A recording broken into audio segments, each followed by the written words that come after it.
పరిశుద్ధాత్మ దేవుడు నీలోకి వస్తాడు. నీవు మోకరించగా నిన్ను అభిషేకిస్తాడు. ఎక్కడికో వెళ్ళి ఎవరి దగ్గరికో వెళ్ళి గారడి విద్యలు చేసేవాడి దగ్గరికి మనం పరుగులు తీయక్కర్లా.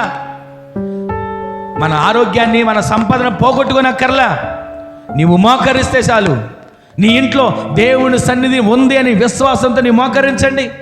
మీ ఇంట్లో ప్రతిరోజు ప్రార్థన బలిపీఠాలు కట్టండి. ఈ విధంగా మారు మనసు పొందండి. ఈ విధంగా మారు మనసు పొందాం. ఎక్కడికి వెళితే ఎవరేం చేస్తారు, ఎక్కడికి వెళితే ఎవరు నాకు ఏమేలు చేస్తారు, ఎక్కడికి వెళితే నన్ను ఎవరు బాగు చేస్తారు అనుకుంటుంటాం. అసలు నీకు దేవుడు శక్తినిచ్చాడు, నీకు దేవుడు ఆత్మనిచ్చాడు, నీకు దేవుడు బలాన్ని ఇచ్చాడు, ఎదిరించగలిగిన ఆత్మ ఖడ్గాన్ని ఇచ్చాడు. అది విడిచిపెట్టేస్తున్నావు.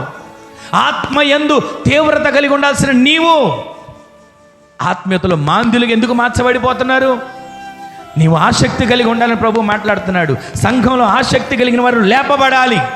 సంఘంలో ఆసక్తి కలిగిన వారు ఆయన కొరకు నిలబడగలిగిన వారిగా మార్చబడుదురుగాక.